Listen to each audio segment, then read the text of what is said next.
নমস্কার, আমি সৈয়দ মুশাররফ আজম মুক্ত আবহের পক্ষ থেকে আজ আপনাদের সামনে শিক্ষাঙ্গনে উপস্থিত হয়েছি। আজ অন্যান্য দিনের মতো শিক্ষা সংক্রান্ত বিষয় সাবজেক্টিভ আমরা বিষয় ঠিক আজ আলোচনা করছি না, একটু অন্য পথে আমরা হাঁটছি। আজকে আপনারা সবাই জানেন, নিশ্চয়ই যারা শিক্ষানুরাগী, যারা শিক্ষাকর্মী এবং আপামর সচেতন মানুষ পশ্চিমবঙ্গের, জানেন যে আমাদের দেশের লোকসভা নির্বাচন চলছে। কিছুদিনের দুটো দফার নির্বাচন হয়ে গেল, তৃতীয় দফা হবে, আবার তারপরে চতুর্থ দফা চলতে থাকবে। আমরা গণনা 4 জুন।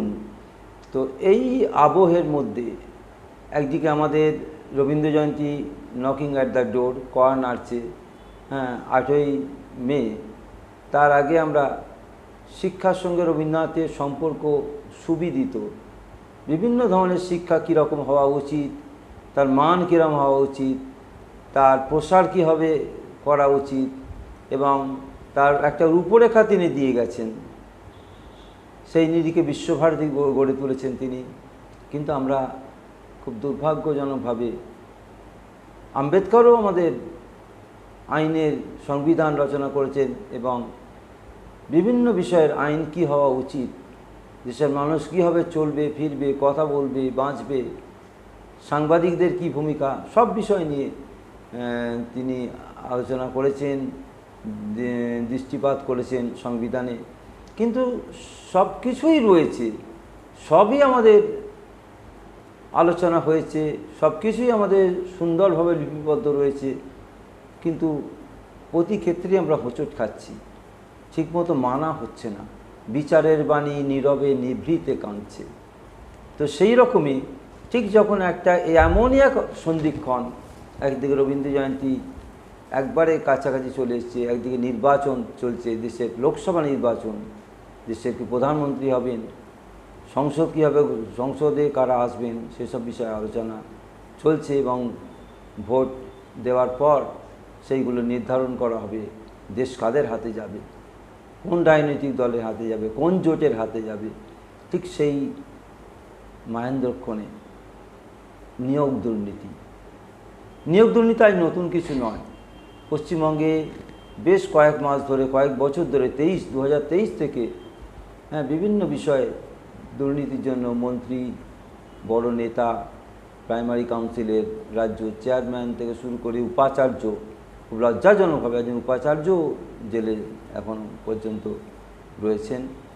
তো খুব দুর্ভাগ্যজনক আমাদের দেশের, আমাদের রাজ্যে।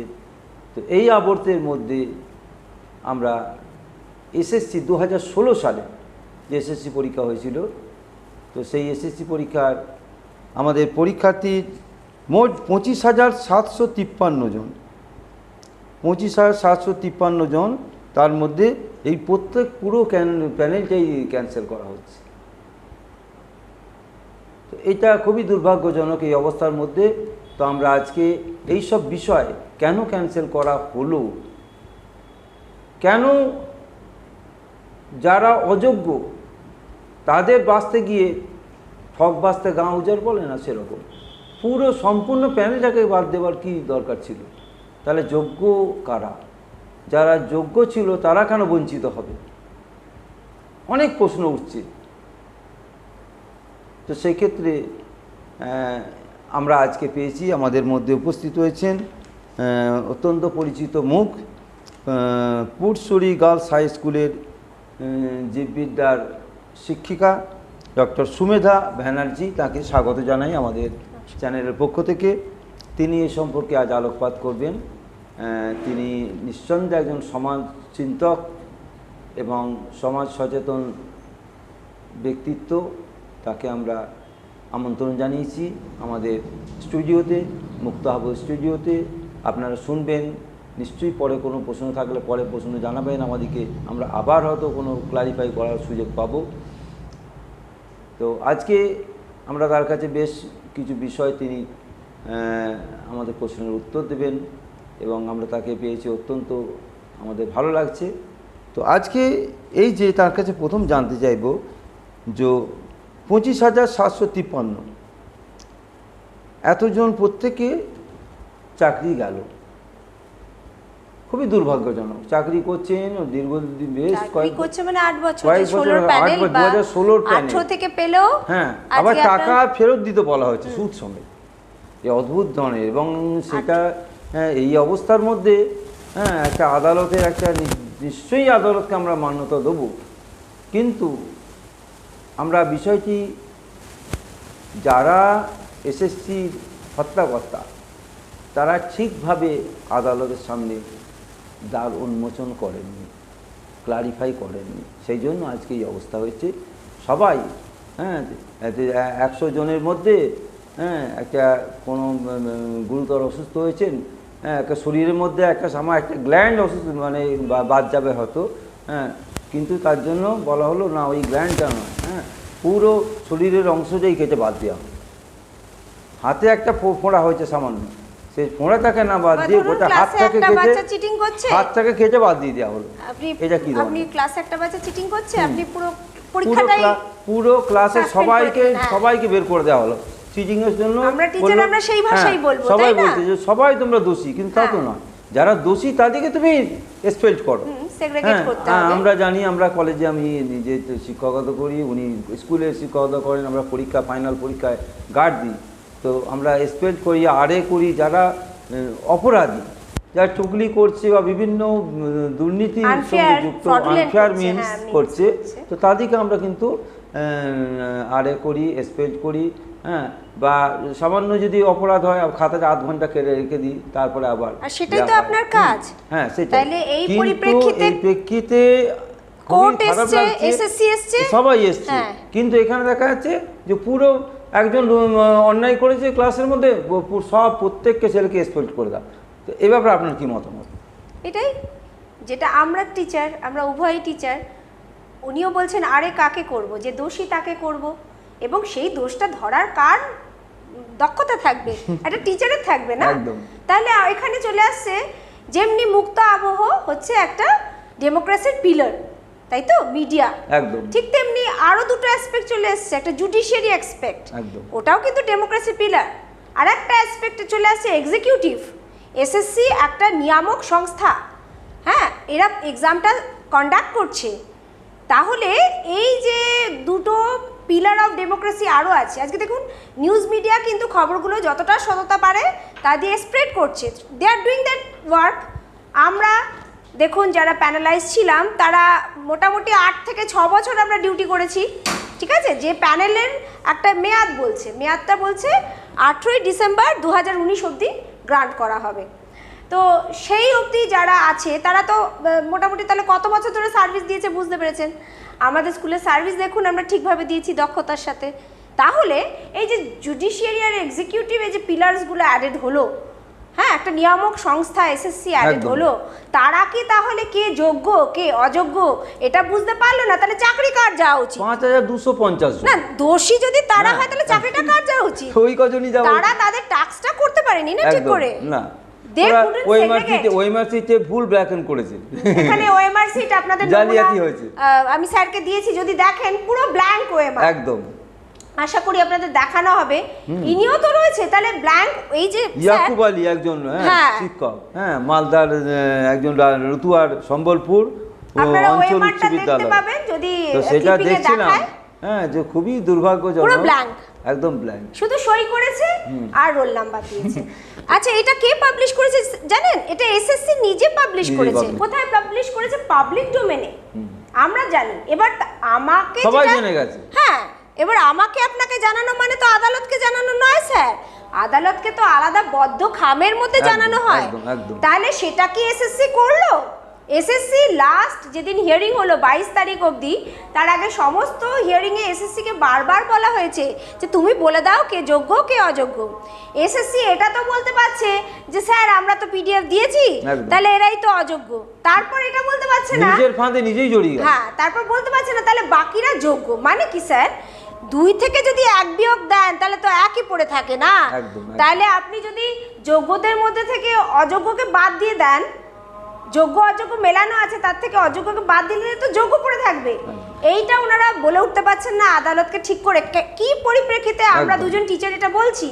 এটা যে 282 পেজেসের যে অর্ডার কপি বেরিয়েছে সেখানেই লেখা আছে যে এসএসসি নাকি কোঅপারেট করছে না, অথচ এসএসসি চেয়ারম্যান বলছেন সিদ্ধার্থ মজুমদার, হ্যাঁ সিদ্ধার্থ মজুমদার স্যার বলছেন যে আমরা তো এটা পাবলিশ করেছি, কিন্তু যেভাবে পাবলিক ডোমেনে দিয়েছেন সেভাবে কি আদালতকে বলেছেন?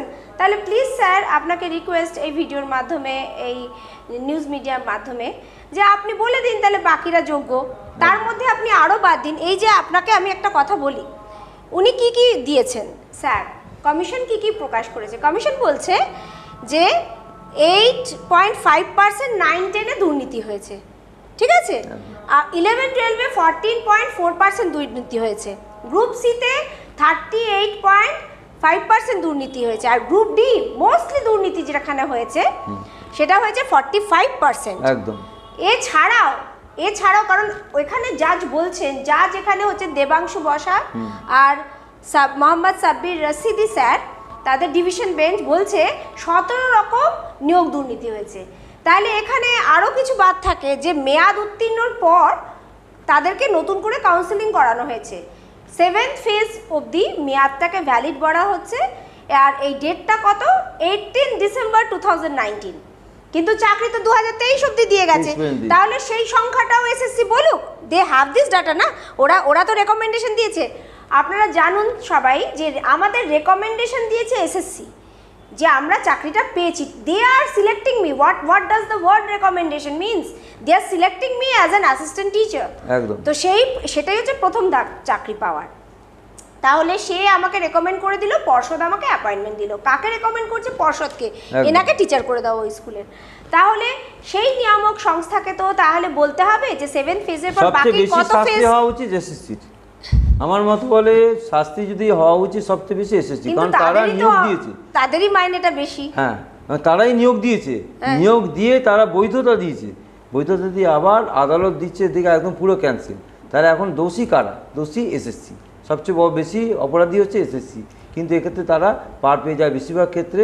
হ্যাঁ, আমরা একটা কথা বললাম না, বিচারের বাড়ি নীরবে নিভৃতে কাঁদে, তারা কিন্তু বড় বড় মাথাগুলো কিন্তু সরে যায়, তাদের কিছু হয় না। কারণ কোপ পড়লো কি টিচারদের ওপর, নিঃসন্দেহে টিচাররা দোষী, যারা টাকা দিয়ে বা ঘুষ দিয়ে বা যে কোনোভাবে চাকরি নিয়েছেন। হ্যাঁ, যে দুর্নীতিগুলো হয়েছে, মানে এর বিনিময়ে কি হয়েছে, যে স্যারের নাম বললেন, পুরো খাতাটা সাদা, একদম, কারোর আবার ফেল করেছে তারা পাস, কারোর প্যানেলের নাম নেই, তারা চাকরি পেয়ে গেছে, এইগুলো এসএসসি জানিয়েছে।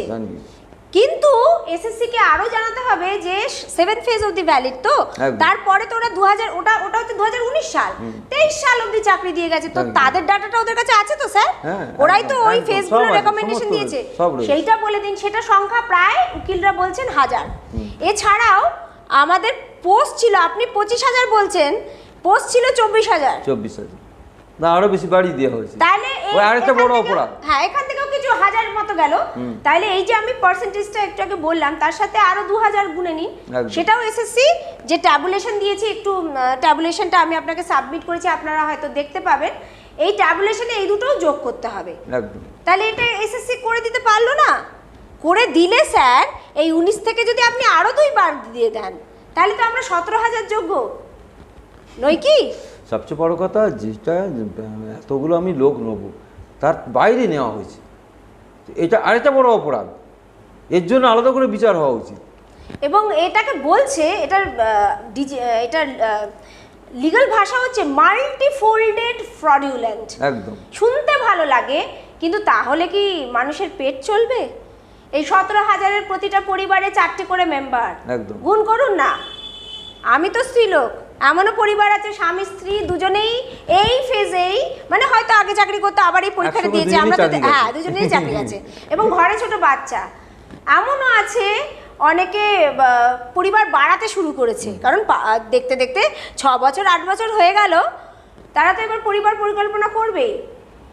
এবার এর মধ্যে শান্তির মধ্যে আমরা ছিলাম না, 17 দফায় যদি দুর্নীতি হয়ে থাকে, আমাদের কাছ থেকে 17 বার প্রায় কাগজ চাওয়া হচ্ছে, সই করানো হচ্ছে, বলছে একবার ডিআই অফিস যাও, একবার এআই অফিস যাও, ওখানে মুখ দেখাও, এখানে সই করো, এখানে এই করো। আর তেমনি এসএসসির লোকেরাও খেটে খেটে একটা এই প্যানেল শো করছে, একটা ওই প্যানেল শো করছে, কিন্তু শেষ কি হলো বলে না, যার শেষ ভালো তার সব ভালো। শেষটা কি হলো? ভালো হলো না। সব করতে করতে শেষে কি করলো, যা সবার চাকরিটা যা। একদম। আর আমি এটাও বুঝতে পারছি না, এখানে তো আমি বললাম জুডিশিয়ারি যে উকিল বাবুরা আছে, একজন উকিল বাবু কালকে একটা স্বনামধন্য মিডিয়া হাউসে একটা বাইট দিচ্ছেন যে যোগ্যদের তো আমি চিনি, অ্যাকচুয়ালি উকিল বাবুরা যারাই ছিলেন তারা আমাকেও চেনেন পার্সোনালি, কারণ আমরা আন্দোলনের সাথে আমরা যুক্ত ছিলাম, আমরা উকিলের কাছে যেতাম, আমরা যে উপকৃত নই তা না, কিন্তু এক্ষেত্রে একটু বেশি অতিরঞ্জিত হয়ে গেছে। কজন ছিলেন আপনাদের স্কুলে? আসছি সে কথায়, শুনলে তো স্কুলটা যে স্থবির হতে চলেছে সেটা বুঝতেই পারবেন। তাহলে উকিল বাবু কি বলছেন শুনুন, ফেমাস উকিল বাবু বলছেন যে তোমরা যোগ্য আমরা মানছি, কিন্তু বাবু ওই ওএমআরটা না নাইসেটকে ঠিকমতো টেন্ডার ডেকে দেওয়া হয়নি। আপনাদের কাছে প্রশ্ন, স্যারের কাছে প্রশ্ন, রাস্তার একটা টেন্ডার ঠিক করে দিল না, রাস্তা হলো, রাস্তা ভেঙে দেবেন স্যার? ভেঙে দেবেন? গ্রামের লোকেরা পিটিয়ে ফেলবে রাস্তা ভাঙতে এলে, ভাঙা হোক চোরা হোক, যা রাস্তা হয়েছে তো। তাহলে রাস্তা জায়গার সঙ্গে যিনি অপরাধী তাকে ধরো না। আমাদের নাকি ওই সেই ওএমআরটা স্ক্যান করার টেন্ডারটা ঠিক ছিল না, কালকে বলছে না। আমি তো স্যারকে চিনি, সব নিয়োগ বাতিল করো। হ্যাঁ, আমি তো হাইকোর্টে যাব, আমি বলবো কি রাস্তার তাহলে কি এরকম করলে করতে দিতেন, গ্রামের লোক শেষ করে দিত। আমরা তো একটু লেখাপড়া জানা টিচার, আমরা হয়তো এটার ওভাবে বিরূপ প্রতিক্রিয়া করতে পারছি না, কিন্তু আপনারা তো পুরো প্যানেলটাকেই ভেঙে দিলেন। তার সাথে আমাদের স্বপ্ন, আমাদের সংসার, আর আমার যে সংসারের কথা স্যার তুললেন তা বলি, আমার একটা দারুণ সুখের সংসার ছিল। আমার 5 to মানে আমি অন্য স্কুলেরও কাজ করি বলে আমি 5 to 10, 12 অ্যাপ্রোচ পেয়েছিলাম। এই কদিন আগে থেকে আমি প্রাইমারি অ্যাপ্রোচ পাচ্ছি। যারা আমার ফেসবুক পেজ ফলো করেন ডক্টর সুমনা ভর, তারা দেখবেন আমি রিসেন্টলি পাপেটারি ট্রেনিং নিয়েছি। আমাকে যখন এবিপি আনন্দ জিজ্ঞেস করে আমার স্কুলের কথা, আমি বলেছি আমার একটা সোনার সংসার ছিল। আমি স্টেট লেভেল, ন্যাশনাল লেভেল অনেক ট্রেনিং নিয়েছি, কি নিজে একটা যেরকম ইংলিশ মিডিয়ামে শিক্ষা দেওয়া হয় সেরকম আমি আমার স্কুলে দেবো। আপনাকে বলি, আমাদের ট্রেন তো 1 ঘন্টা অন্তর অন্তর এই লাইনে, তাই আমি 9টা 20-র মধ্যে ঢুকে পড়ি। আমি যবে থেকে জয়েন করেছি তবে থেকে অ্যাসেম্বলি করাই, এবং এখানে জিকে শেখানো হয়, এখানে নিউজ রিডিং করানো হয়, বাচ্চাদের আমি স্পোকেন ইংলিশ ক্লাস নিই, বাচ্চাদের 3-3টে স্কলারশিপ করাই, Vidyasagar science olympiad, means cum merit scholarship, আর JBNST Jagadish Bose national talent সার্চের 2টো পরীক্ষা। একা এতগুলো চাপ নেন কি করে? ওইটাই তো, অন্যরা কি করে? অন্যদের তো মানে এটা কম্পালশন নয় অ্যাজ আ টিচার, না করলে না করবেন, ওরা নিজেরা পড়বে, কিন্তু আমি পড়াই। তার কারণ হচ্ছে এক তো আমি পড়তে ভালোবাসি, আর আমার গ্রামের মেয়েরা খুব ভালো, আমি গর্বিত ওদের জন্য।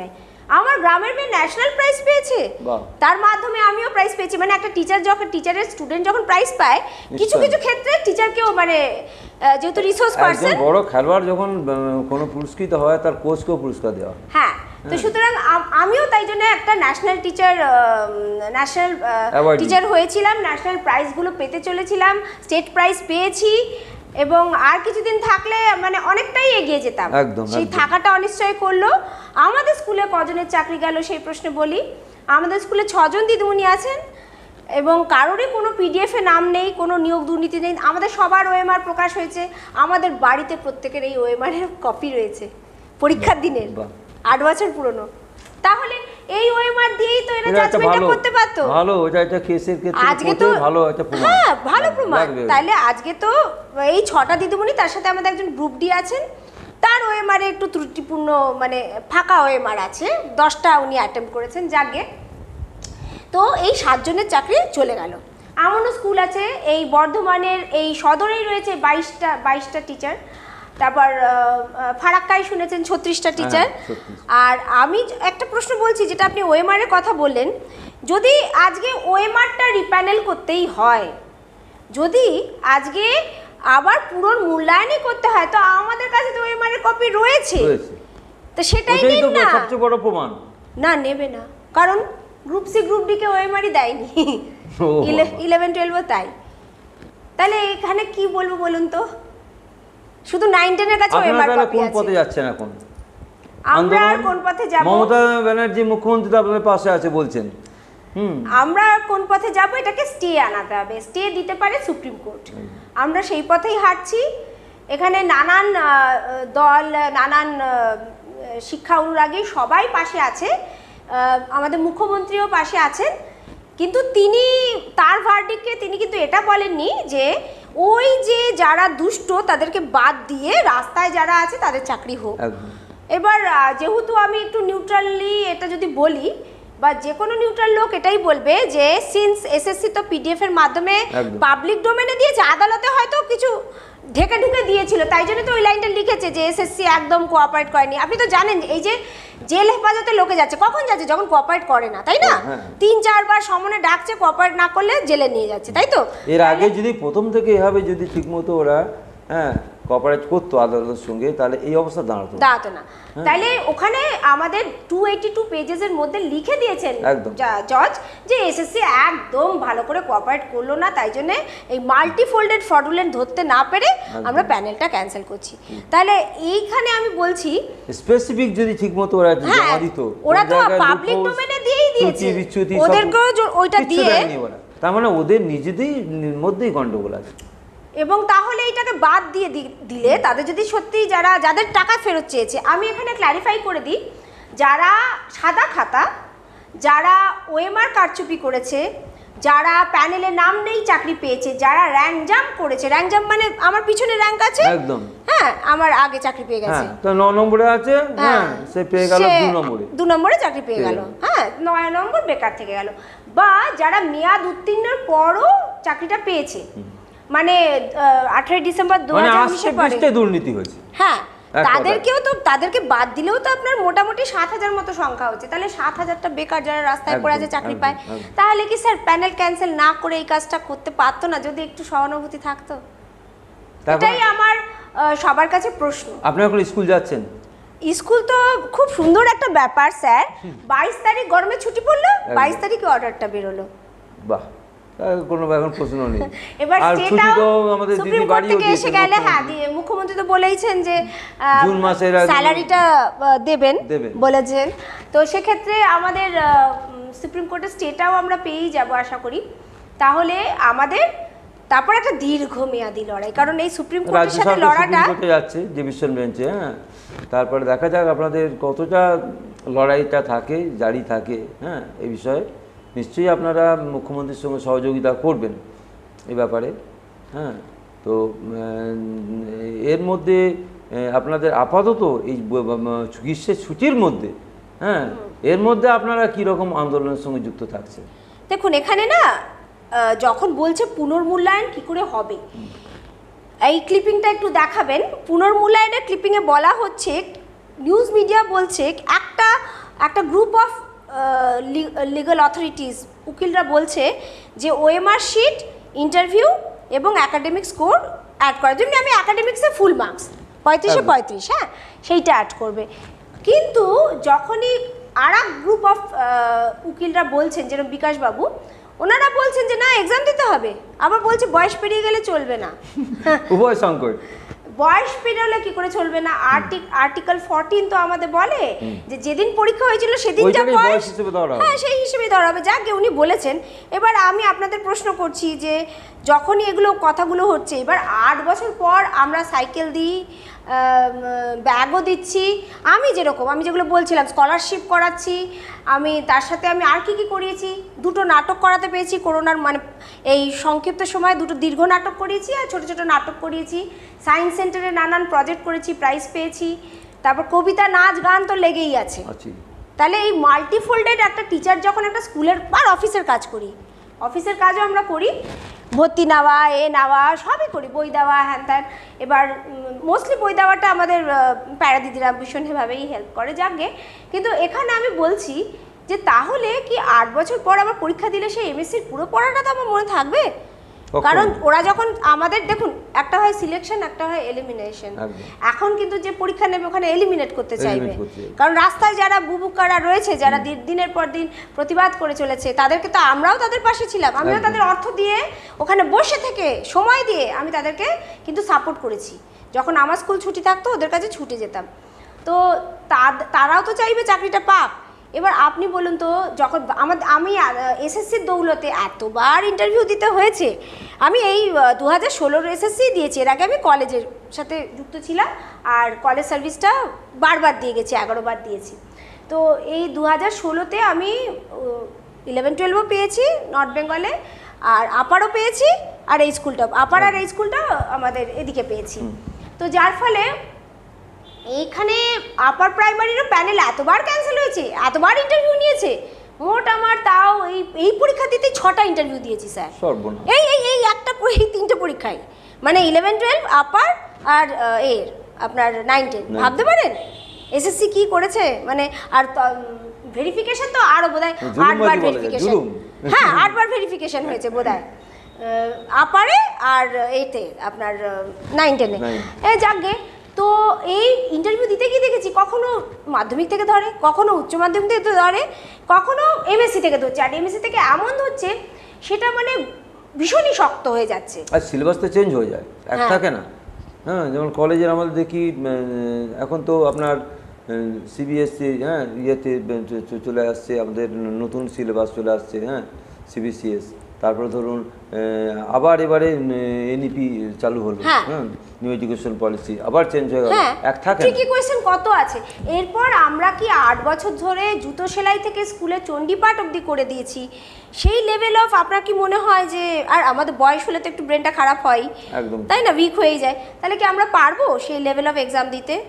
তাহলে এখানে পুনর্মূল্যায়নটাই করতে পারতো, তাহলে তো প্যানেল ক্যান্সেল করার দরকার ছিল না। আমি আবার বলছি, আমাদের বাড়িতে 1 কপি ওএমআর এর কপি রয়েছে 9-10 যারা দিয়েছে। আর এই যে চাকরির দুর্নীতি, এদের অপরাধীদের চিহ্নিতকরণটা করতে পারলো না। They could not segregate who are faulty, but they are telling there have been multi fraudulence. They have to means recognize and segregate also. না, এর দায়িত্বটা কার? কোর্ট যদি দোষীকে না ধরতে পারে, আপনি বলুন তো কি জ্বালায় পড়লাম আমরা। পুলিশ তো যাকে তাকে ধরে না, যাকে কোর্ট বলে তুমি দোষী, পুলিশ তাকে গিয়ে ধরে। এবার কোর্ট যদি কোর্ট না বলে বলতো শত অপরাধ করেও বাড়িতে রয়েছে, দিব্যি থাকবে, মাইনে পাবে, ছড়ি ঘুরোচ্ছে, সবকিছু করছে, হ্যাঁ দাদাগিরি করছে। কি অবস্থা পশ্চিমবঙ্গের, কোর্ট বলতে পারছে না, কোর্ট ছাড়া কোনো ক্ষমতা নেই, এমন অবস্থা। শেষ কথা, লাস্ট কথা বুঝতাম, সেখানে জাজ বলেই দিচ্ছে, আমি বলতে পারলাম না, তাই না? পুনর্মূল্যায়ন আমার কি মনে হয়, যা কিভাবে পুনর্মূল্যায়নটা করা উচিত তো স্যার যদি এখন করতেই হয়, তো ওরা একদল ওয়ান গ্রুপ অফ উকিলরা তো বলছেই যে সেই ওএমআর এর মার্কশিটটা মেলাবে যেটা আছে তাদের কাছে, কারণ এসএসসি তো সব পুড়িয়ে ঠুরিয়ে দিয়েছে, দায় সেরে রেখেছে। তো যার ফলে সেই ওএমআর এর সাথে একাডেমিক্স আর ইন্টারভিউস করতে অ্যাড করবে। কিন্তু এটা করতে তো প্যানেল ক্যান্সেল করার দরকার ছিল না। তাহলে কি এরকম ব্যাপারটা হলো না যে আপনার চাকরির দুর্নীতির সঙ্গে যুক্ত অপরাধীদের চিহ্নিতকরণ করতে না পেরে কিছু নিরপরাধযোগ্য প্রার্থীদের মানে বলির পাঠা তো করা হলো, তাই না? তা এগুলোর কি খুব দরকার ছিল? আর পুরো প্যানেলটা বাতিল হওয়াটা এরকম হলো, ধরুন 100টা রোগী হসপিটালাইজ হয়েছে, 800 জনের ক্যান্সার হয়েছে, 800 জনের লাগবে কোমা, 100টাকেই মানে কোমা বলছি, কেমোতে পাঠিয়ে দেওয়া হলো, কেমো দেওয়া হলো 100 জন মরে যাবে, তারা তো মরে যাবে, তার দরকার নেই, 100 জন রেডিয়েশন পেয়ে মরে যাবে। তো আমরা সত্যি সুখী ছিলাম, আমার পুরসুরি গার্লসের মেয়েরা খুব ভালো, এত কথা শোনে, মানে যাওয়া থেকে সব কথায় কথা শুনে আমার সাথে। আর আমি একটু কালচারাল দিকটাও দেখি, সায়েন্সের দিকটাও দেখি, আর এডুকেশনাল দিকও দেখি, তাই জন্য আমার সাথে ওদের সখ্যতা, মনের কথা বলতে পারে, হ্যাঁ সব বলে, তো সব বলে, আমি তো এদিক ওদিক বলেও দিই না। কিন্তু ওই যে তোরাও তো দেখবি ভিডিওটা, আমাকেও কেমো দিয়ে দিয়েছে, এবার বল আমরা কি করব? তো 5000 জন দুর্নীতি করলো, তার জন্য 25,000 জনের চাকরি বাতিল হলো। বিচার ব্যবস্থাটা থাকলে আমরা কি বলবো স্যার? বিচার ব্যবস্থা ঠিক নেই, ঠিক পথে চালিত হচ্ছে না। আর যদি যোগ্য অযোগ্যকে ভেদাভেদ নাই করতে পারে, তাহলে কি বলতে পারে সবাই অযোগ্য? আপনি এটাতে কিছু বলুন। এই ব্যাপারে আমার মনে হয় যে এসএসসিকে সবচেয়ে বেশি অভিযুক্ত করা উচিত। হ্যাঁ, এই টিচারদের করার আগে, হ্যাঁ শাস্তি দেওয়ার আগে, হ্যাঁ এতগুলো টিচার, হ্যাঁ তো আমার মতে মনে হয় যে সবচেয়ে প্রথম এসএসসিকে শোকজ করে পুরো জিনিসটা ভালোভাবে জেনে, হ্যাঁ তারপরে ক্লারিফাই করে একদম নির্দিষ্ট সংখ্যক যারা পুরোপুরি এই ব্যাপারে দোষী, যেমন 5000, হ্যাঁ এরকম, তো তাদেরকে তারা নোটিস করতে পারতো। তা না করে পুরো প্যানেলটাই ক্যান্সেল, এটা একটা বালখিল্যপনা হয়ে যায়। এই যে এক লাইন লিখে দিল যে কোঅপারেট করেনি, আমার মনে হয় তাদেরকে তো আর একটু ধরতে পারতো, যে কেন করবে না? হ্যাঁ। কোর্ট পারে না এমন কিছু আছে? আছে। সব পারে। হ্যাঁ, এবং আর এটা তো পুলিশ আর বেঁচে কোর্ট থাকার এরা লড়াই। সবই পারে। এটা তো আমার বেঁচে থাকার যদি মনে লড়াই। হয় আমার, এখন অনেকে বলছে আদালত বিক্রি হয়ে যাচ্ছে, এসব বলছে কেন? ঠিক জায়গায় বিচারের বাণী ঠিকমতো পাচ্ছে না, ঠিকমতো বিচার পাচ্ছে না মানুষ। হ্যাঁ, যেখানে যা হওয়া উচিত ঠিকমতো হচ্ছে না, সেই জন্য মানুষ একটা হতাশ হয়ে যাচ্ছে। হ্যাঁ, বিচার ব্যবস্থা প্রতি হতাশ আগে হতো না, আগে শেষ কথা তারাই বলতো এবং মানুষ শ্রদ্ধা করতো। কিন্তু এখন এমন হয়ে যাচ্ছে যে অনেক ক্ষেত্রে দেখা যাচ্ছে যে পার পেয়ে গেল একজন ধর্ষক, হ্যাঁ, চরম অপরাধী, সে একটা মানে নিরপরাধ চিহ্নিত হয়ে যাচ্ছে কয়েক মাস পরই, আদালত তাকে ক্লিন চিট দিয়ে দিচ্ছে। তো এটা চরম একটা বিচার ব্যবস্থা প্রতি মানুষের একটা অনাস্থা এসে যাচ্ছে এবং একটা ঘৃণা জন্মাচ্ছে। হ্যাঁ, অনেকটা তাদের আস্থা হারিয়ে ফেলছে। এটা কিন্তু আমাদের পক্ষে, আমাদের দেশের পক্ষে, জাতির পক্ষে, মানবতার পক্ষে কাঙ্ক্ষিত নয়। একটা কথা আমি বলতে চাই, ধরুন আমি পরীক্ষা দিলাম, পরীক্ষাতে ঠিক করে টেন্ডার ডাকেনি, পরীক্ষাতে ঠিক করে ওএমআর রাখিনি। আচ্ছা, এটা কি পরীক্ষার্থী দেখবে? সে তো পরীক্ষাটা দেবে, পরীক্ষাটা পাশ করবে, ইন্টারভিউটা করবে, তারপর সে কাজটা করবে। কাজটা ঠিক করছে কিনা বলো, এটা তো ভীষণ দায় হলো। এখন তো পশ্চিমবঙ্গে চাকরি করাটাই দায় হয়ে গেল। আবার এমন একটা হচ্ছে, এখন হাইকোর্ট অর্ডার দিচ্ছে, সুপ্রিম কোর্ট স্টে অর্ডার, হ্যাঁ, স্টে অর্ডার দিয়ে দিচ্ছে। এবার সেক্ষেত্রে কি তাহলে হাইকোর্টে যারা অর্ডার দিলেন, হ্যাঁ, সেই সমস্ত বিচারপতিদের কি হলো? অবমাননা করা হলো। হ্যাঁ, কাজে এই ক্ষেত্রে এমন একটা ডিসিশন নেওয়া উচিত নয় যেখানে তাদের নিজেদেরও সম্মানহানি হয় এবং মানুষও যাতে সম্মান ফিরে পান। হ্যাঁ, এরকম একটা দেখতে হবে যাতে মানুষের সম্মানহানি না হয় এবং যেটা করা হবে সেটা যেন ঠিকমতো বহাল থাকে। আমি বলবো তা নিশ্চয়ই যদি এটা শেষ পর্যন্ত বহাল থাকে ঠিক আছে, কিন্তু হয়তো পরে দেখা যাবে যে এই জিনিসটা শেষকালে স্টে অর্ডার দিয়ে দিল। হ্যাঁ, এরকম অনেক ক্ষেত্রে দেখা যাচ্ছে, একটা ক্ষেত্রে শুধু নয়। হ্যাঁ, একজন দোষী অপরাধী পরে দেখলাম যে হয়তো সরকারেরই পক্ষে, হ্যাঁ, তিনি সুপ্রিম কোর্টে গিয়ে, হ্যাঁ, অন্যরকম হয়ে গেল। আচ্ছা, এইগুলো কিন্তু দেশের পক্ষে, জাতির পক্ষে এগুলো ঠিক নয়। এই জন্য মানুষ কিন্তু ধীরে ধীরে আস্থা হারিয়ে ফেলবে। সেই জন্য আরেকটু সময় নিয়ে, হ্যাঁ, আরেকটু চিন্তা ভাবনা করে, হ্যাঁ, আরও ক্লারিফাই করে এসএসসি দপ্তরকে, হ্যাঁ, যিনি চেয়ারম্যান বা অন্যান্য, তাদেরকে সেভাবে, হ্যাঁ, জেরা করে এগুলো ঠিকমতো করা উচিত ছিল। এই প্রত্যেকেই অপরাধী নন এক্ষেত্রে, তাহলে প্রমাণ করতে হবে যে সবাই অপরাধী, সেটা প্রমাণ করা কিন্তু খুব কঠিন হয়ে পড়বে। হ্যাঁ, তাহলে এখন কিন্তু আমাদের সম্মানহানি তো হয়ে গেল, একদম বিরাট সম্মানহানি। হ্যাঁ, এবং যতক্ষণ না সুপ্রিম কোর্টে স্টে অর্ডার দেয় ততক্ষণ আপনারা এরকম চাকরি করতে পারবেন না, খুবই দুর্ভাগ্যজনক। হ্যাঁ, তাদের যদি আপনার আজকে ডিআই অফিস গেছিলাম, বন্ধুগণ, কেউ বিশ্বাসই করছে না যে মানে আমি ওই ব্যাচের, because they know my work. সবাই হাসছে, বলে আপনি বোধহয় আর কি মারছেন। আপনার তো পুরো একটা আলাদা নিজের একটা, হ্যাঁ, বিরাট ক্ষমতা রয়েছে, হ্যাঁ, আপনার যোগ্যতা রয়েছে, হ্যাঁ, সব দিক দিয়ে। তো সেক্ষেত্রে নিঃসন্দেহে এটা দুর্ভাগ্যজনক এবং আমরা চাইবো, আমরা আমাদের ডিজিটাল মুক্ত হাবের পক্ষ থেকে চাইবো যে বিচার যেন সঠিক পথে হাঁটে, বিচার ব্যবস্থা যেন সঠিক পথে হাঁটে এবং সরকারও, যেখানে এসএসসি দপ্তর, তাদেরও কিন্তু খুব চিন্তা ভাবনা করে কাজ করা উচিত। এই দুর্নীতিকে মোটেই প্রশ্রয় দেওয়া উচিত না। 5,000-এর জন্য 25,000 মানুষ ক্ষতিগ্রস্ত কেন? একটা হচ্ছে তার আর্থিক দিক দিয়ে এমন লোক আছে যারা দিন আনে দিন খায়, হ্যাঁ, এর উপরেই পুরো ডিপেন্ডেন্ট, হ্যাঁ, এবং অনেক ফ্যামিলি দেখতে হয়, কিন্তু সব ক্ষেত্রে এটা তাদের ক্ষেত্রে চরম ক্ষতি হবে। আবার আরেকটা হচ্ছে কি, সবচেয়ে বড় মান সম্মান। অনেকের টাকা আছে, হ্যাঁ, সে টাকা দিয়ে ক্ষতিপূরণ করার চেষ্টা করে, কিন্তু এক্ষেত্রে মান সম্মান একবার যদি চলে যায় মানুষের, চরিত্র যদি একবার মানুষের নষ্ট হয়ে যায়, মানে কার থেকে টাকা ফেরত নেবে সেটাও কিন্তু ক্ল্যারিফাইড বলছে। যাদের সাদা খাতা, যারা ওএমআর শিট দুর্নীতি করেছে, যারা প্যানেলের ঊর্ধ্বে, সময়সীমার ঊর্ধ্বে, হ্যাঁ, সব বলে দিচ্ছে। তাহলে তো তুমি জেনে গেছো যে কে দোষী, তাহলে কে নির্দোষ বলতে পারছো না? নির্দোষকে সেটা বলা যাচ্ছে না। হ্যাঁ, আবার যেটা তাদের বক্তব্যের মধ্যে বেরিয়ে যাচ্ছে কারা দোষী পরিষ্কার হয়ে যাচ্ছে। আমাদের তো টাকা ফেরত দিতে বলেনি। ক্লারিফাই যখন হয়ে যাচ্ছে, ডিটেক্ট যখন হয়ে যাচ্ছে, তখন সবাই কেন অপরাধী হচ্ছে। এক্স্যাক্টলি। হ্যাঁ, এটা একটা আমরা তো যাই হোক, আমরা এতক্ষণ আলোচনা করলাম, এরপরে আমরা আবার নিঃসন্দেহে আরও অন্যদের পাবো হ্যাঁ, এবং যারা এই ব্যবস্থা হাইকোর্টের প্রতি পুরোপুরি আস্থাশীল, হ্যাঁ, এসএসসি দপ্তরের লোককে আমরা যদি পাই তাদেরকেও আমরা আমাদের স্টুডিওতে নিয়ে আসবো। এবং আদালতের পক্ষ থেকে কেউ যদি আমাদের আসতে চান নিঃসন্দেহে আমরা আহ্বান জানাবো। হ্যাঁ, এবং আমরা সবচেয়ে বড় আমরা মানুষের পক্ষে, মানুষের জন্য, হ্যাঁ, মানবিকতার জন্য, হ্যাঁ, এবং আমরা প্রত্যেকে আমরা পরের তরে, সকলের তরে সকলে আমরা, প্রত্যেকে আমরা পরের তরে। হ্যাঁ, এই ব্যাপারে আমাদের দেখতে হবে যাতে সমাজটা সুষ্ঠুভাবে চলে, সমাজ সুন্দরভাবে চলে, সমাজ এবং মানুষ, হ্যাঁ, এর উপরে কিন্তু কিছু নেই।